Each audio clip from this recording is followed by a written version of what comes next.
Dan selama ini kita menganggap mukjizat itu adalah kelebihan yang disampaikan para rasul yang di luar kewajaran, yang disebut dengan menyembuhkan penyakit buta. Benar-benar orang buta jadi lihat lagi. Menyembuhkan penyakit kulit yang kurap, kudip, panu bisa sembuh. Yang menghidupkan orang mati dihidupkan lagi. Melawan Tuhan dong Rasul. Orang udah dimatikan sama Tuhan, dihidupkan lagi sama Dia. Itu yang dimaksud. Ini perlu semuanya dengar. Satu, menyembuhkan penyakit buta adalah kebutaan rohani. Dua, menyembuhkan penyakit kulit adalah ngerti sesuatu kulitnya saja. Dan yang ketiga, menghidupkan orang mati. Bukan yang udah mati dihidupkan lagi. Ini cerita yang mati kesadaran. Ini hierarki para sahabat. Pertanyaan saya balik dulu sekarang. Ini deduktif metodenya. Perhatikan saya. Tahu robot? Robot. Ada robot yang jadi pelayan di restoran. Ada robot yang bikin sayap pesawat. Ada yang robot bikin mobil. Ada yang robot bikin sepeda motor. Sibuk gak robot? Sibuk gak robot? Sibuk. Tapi sadar gak robot? Enggak. Nah, ayo definisikan. Jadi robot itu sibuk tapi gak sadar. Ulangi, biar gampang ngajinya. Apa robot? Sibuk tapi gak sadar. Ulangi lagi. Apa robot? Sibuk tapi gak sadar. Tuh. Kalian sibuk gak? Sadar? Biar gampang ngajinya ya. Makanya saya menggunakan pendekatan deduktif. Dibahas nomor 3 dulu. Harusnya dibahas nomor 1 dulu. Menyembuhkan penyakit buta, baru kulit, baru menghidupkan orang mati. Nah sekarang saya balik. Supaya sadar kita ini sekarang hidup apa mati. Pertanyaan saya yang kedua. Robot hidup apa mati? Robot hidup apa mati? Ya mati. Pertanyaan berikutnya, robot punya kesadaran apa tidak? Itu. Dia itu mati, tidak punya kesadaran, kerjanya mekanistis, rutin. Nih robot nih, mindahkan kopi dari sini ke sana, ngambil, pindah, ngambil, pindah. Nggak bisa mindahkan kopi ke sini. Nggak bisa, hanya bisa memindahkan dari sini ke sini. Sangat mekanistik dan rigid. Sangat mekanistik dan kaku maksudnya. Kalau nggak ngerti rigid, kalian ngahulang tadi saya bilang rigid. Ketinggian ini kuliahnya. Kaku lah gitu.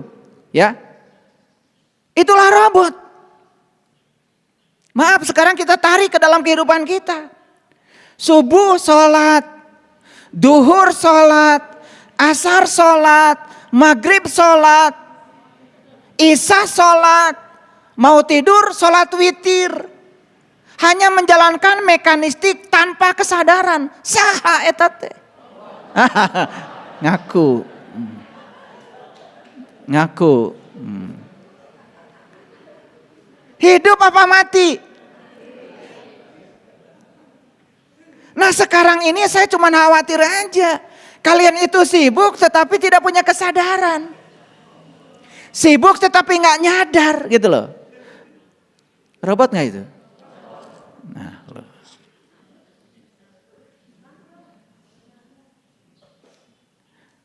Robot nikah gak?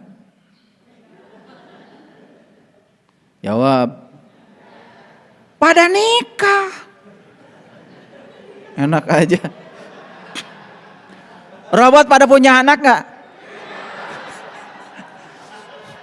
Gimana?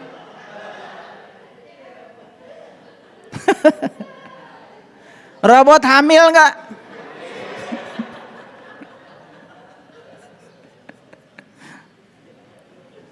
Gimana? Kalian tuh kalau ngejawab gak konsisten. Tadi saya tanya yang sibuk tetapi gak sadar siapa? Robot. Siapa robot? Nah itu robot. Itu. Robot suka ngaji nggak? Robot bisa nyanyi nggak? Robot bisa baca kitab suci nggak? Nah loh.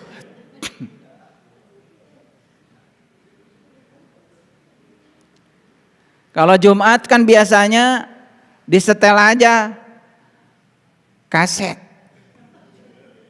Ngaji. Habis nyetel pergi.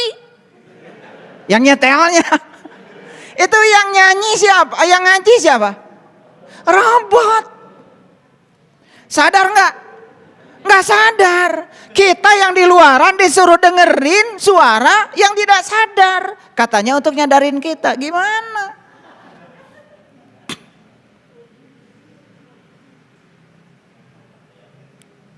Jadi tadi saya tanya, robot nikah nggak? Nikah. Tapi yang namanya robot kalau ditanya, buat apa sih pernikahan? Nggak ngerti. Karena bagi dia nikah itu yang penting makan, kawin, punya anak, berantem, udah rutin tuh. Dasar robot. Berantem aja rutin. Lah kan rutin, robot itu mekanistik, betul nggak? Nah, sekarang ini banyak sekali manusia yang melakukan sesuatu tuh persis robot tanpa kesadaran. Sekarang mohon maaf ya, ini jujur saya tanya pada kalian yang ada di sini. Kalian kan suka sholat. Pernah tanya nggak, sholat itu apa? Tujuannya untuk apa? Betul nggak? Gimana caranya gitu? Kalau kalian cuma sholat dan mekanistik, hanya melaksanakan itu saja, ngikutin kebanyakan orang, terus apa bedanya dengan robot? Sepanjang kalian tidak sadar dengan sholat kalian. Harusnya sadar dong. Coba, kepada siapa jatuhnya perintah sholat pertama kali? Ini saya nanya dulu nih. Ini yang ditanya bukan robot tentu saja, kan robot nggak bisa jawab. Ini saya anggap saja kalian ini berkesadaran. Coba saya tanya nih. Ini baru dianggap ya. Baru dianggap. Kalau bisa jawab ya berarti anggapan saya salah. Ya. Saya anggap kalian ini udah sadar. Saya tanya, kepada siapa perintah sholat pertama kali diberikan? Pada siapa? Nabi Ibrahim tuh kan. Mulai keliru. Salat itu pertama kali diperintahkan oleh Allah di Quran surat Toha ayat 1 sampai 14, baca nanti. Diperintahkan pertama kali kepada Nabi Musa. Nah sekarang Musa itu sebelum diperintahkan salat diapain dulu sama Allah? Itu ada cerita di Quran surat Toha, ceritanya begini. Telah sampaikah kepadamu kisah tentang Musa? Ayat 9. Yaitu ketika Musa melihat api. Bahkan di ayat lain dikatakan Musa melihat apinya di lereng gunung. Lalu Musa berkata, tinggallah kamu di sini, aku melihat api. Semoga aku mendapatkan petunjuk dari api itu. Lalu Musa mendatangi api. Dan sesampainya di tempat api itu, api berkata, ya Musa, hai Musa. Loh, apinya bisa ngomong. Dan seterusnya. Itu adalah prosesi di mana Musa membelah laut. Prosesi di mana Musa menggunakan mujizatnya membelah laut. Membelah laut artinya adalah membuka ketertutupan mata kolbunya untuk sampai di tempat diri sejatinya. Sampailah Musa di Al-Muqaddasi Tua, tempat suci nan tua. Dan di situ Musa diberi syarat, hai Musa, sebelum kamu melangkahkan kakimu ke Al-Muqaddasi Tua, lepaskan dulu kedua terompahmu. Itu perintah pertama kali. Jadi Musa disuruh melimpaskan terompah. Terompah itu kiri kanan. Kiri kanan tuh benar salah. Kiri kanan tuh baik buruk. Lepaskan dulu dualitasmu. Lepaskan dulu pada dualitasmu. Itu perintah yang disampaikan pada Musa. Setelah sampai melepaskan itu dua-duanya, dualitas dilepaskan, Musa baru bisa memasuki Al-Muqaddasi Tua. Syarat untuk memasuki rumah Tuhan, melepaskan kedua terompah. Jadi sholat itu di mana? Sholat itu di Baitullah. Sholat itu di rumahnya Allah. Sholat itu menyatu dengan Allah. Dan untuk menyatu dengan Allah, syaratnya satu. Lepaskan dulu kedua terompahmu. Itu Quran. Itu Quran. Dan selanjutnya apa yang diperintahkan Allah pada Musa? Saat itu Allah mengenalkan diri kepada Musa. Apa kata Allah? Sesungguhnya aku adalah Tuhanmu. Dan aku telah memilih kamu, hai Musa. Di situ. Jadi Allah memilih Musa. Kenapa Musa dipilih? Karena Musa ingin dipilih, maka Allah memilihnya. Pertanyaan bagi kalian semua yang sudah rajin sholat. Pengen dipilih Allah? Dipilih apa? Jadi RT? Dipilih Allah untuk memasuki Al-Muqaddas itu.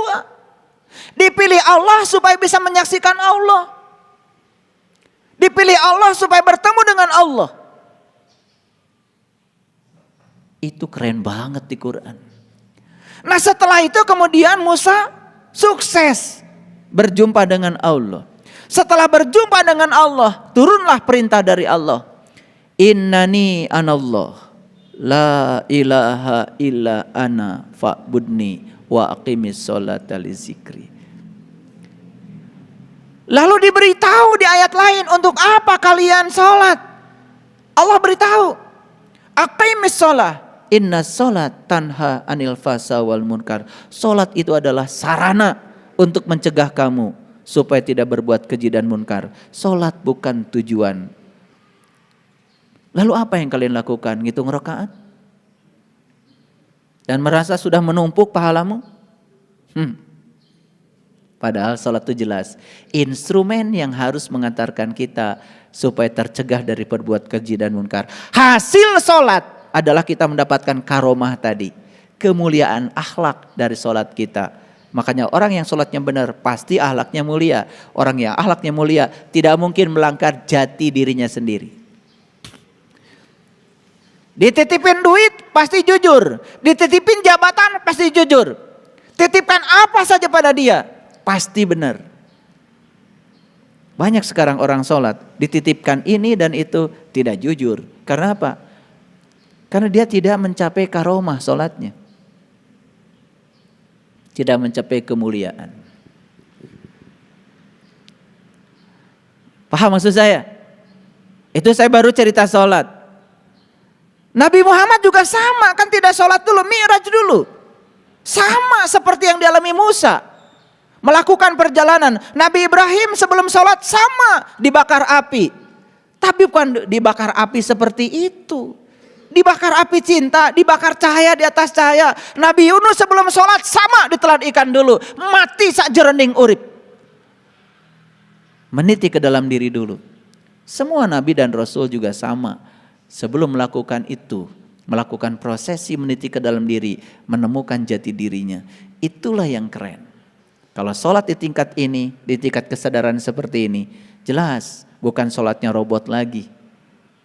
Sholatnya memiliki rasa, air mata keluar, kesadaran meningkat. Mengingat Allah, menyadari keberadaannya dalam diri. Allah bersamaku. Tetapi selama ini aku tidak merasakan kehadirannya. Sepanjang sholat tidak pernah lepas dari Allah. Menangis air mata mengucur karena apa? Merasakan penyatuan dengan Allah. Merasakan kehadiran Allah dalam dirinya. Merasakan dia memenuhi seluruh ruang kosong dalam dirinya. Aqimis sholata li zikri. Di tingkat kesadaran yang semacam itu, sholat akan berbuah. Apa buahnya? Tanha anil fahsa wal munkar. Kita akan terbebas dari perbuatan keji dan munkar. Gitu. Nah, jadi sebetulnya tugasnya Rasul yang pertama nih dibalik. Yaitu, apa tadi? Menghidupkan orang mati. Yang sholatnya mati jadi hidup. Yang sholatnya mekanistik jadi tidak. Yang sholatnya cuma rutin jadi memiliki kepuasan. Nah inilah tugasnya Rasul.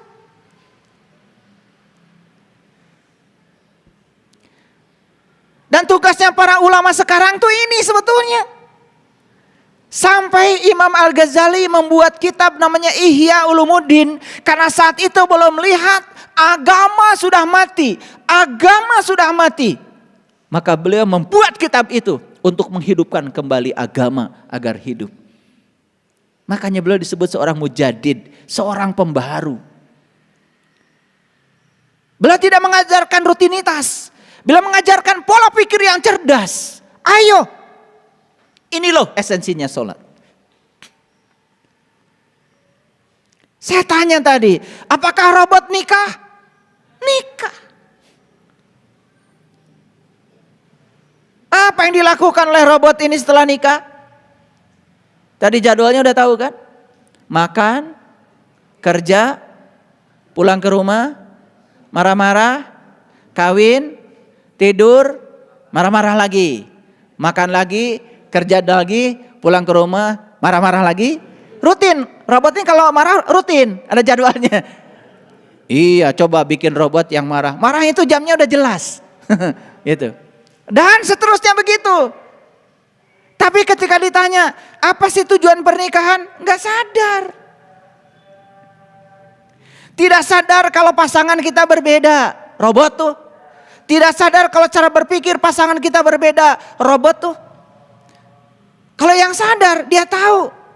Ya Allah, kenapa saya dipasangkan dengan si A, bukan dengan si B? Ada pertanyaan kalau yang bukan robot nih. Saya pasti dipasangkan dengan si A, ada tujuanmu ya Allah. Tolong beritahu ya Allah, tujuan dipasangkan saya dengan si A itu apa? Untuk apa? Apa kepentingannya? Datanglah jawaban dari Allah. Aku pasangkan kamu dengan dia. Supaya kamu saling melengkapi. Supaya kamu belajar menerima dan menghargai perbedaan. Maka aku tidak pernah memasangkan kamu dengan yang sama. Aku pasangkan kamu dengan yang berbeda segalanya. Berbeda hobinya, berbeda cara berpikirnya, berbeda adat istiadatnya, dibesarkan di lingkungan keluarga yang berbeda, dari tempat yang berbeda. Sampai John Gray menulis, men are from Mars, women are from Venus. Laki-laki dan perempuan itu kalau dipelajari lebih dalam, memiliki sifat yang timbal balik. Laki-laki seakan-akan berasal dari planet Mars, dan perempuan berasal dari planet Venus. Digambarkan berasal dari planet yang berbeda, jelas berbeda secara fisiologi, secara psikologi. Apa yang kalian lakukan selama ini? Kalian ingin selalu sama. Apa yang kalian pikirkan, pasanganmu harus memikirkan yang sama. Apa yang kalian inginkan, harus diikuti oleh pasanganmu.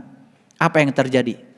Nikah tidak berbasis cinta, hanya berbasis kemelekatan.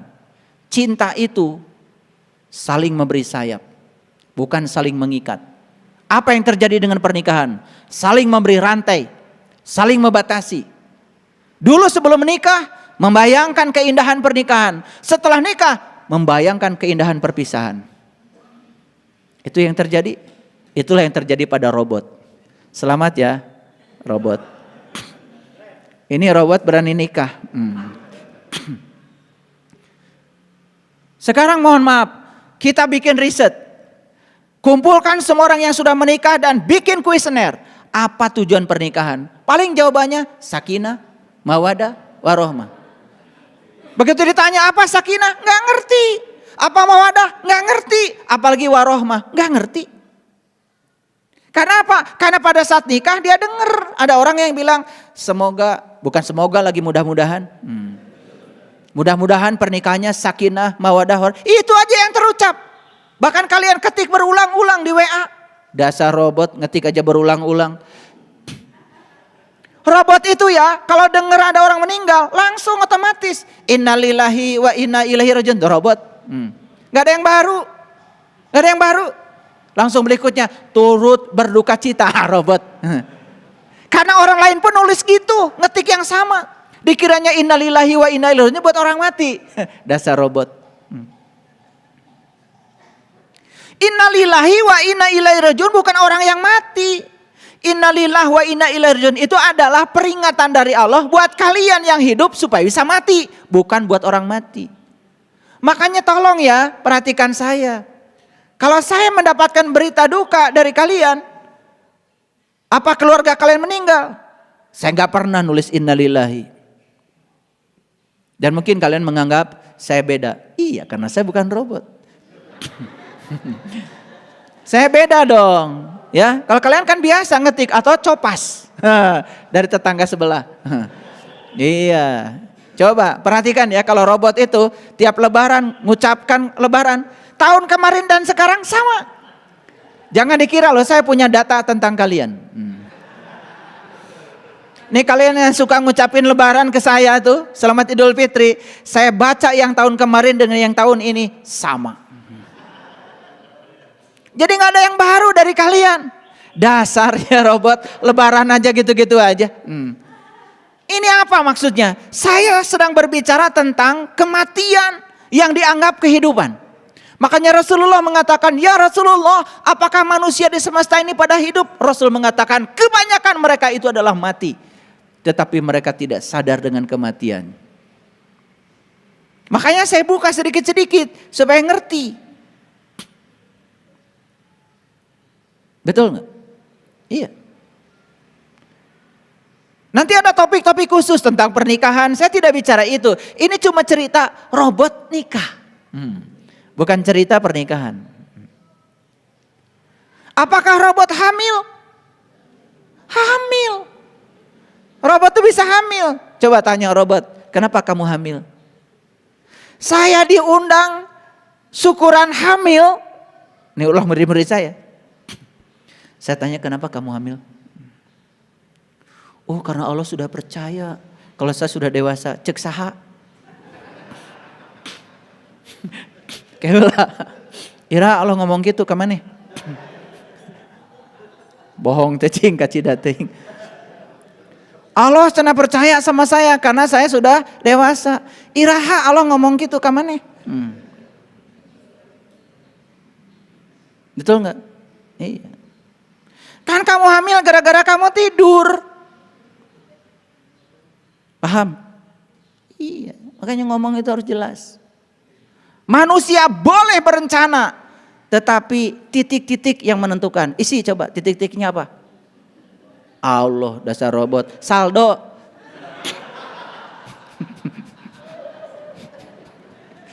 Iya.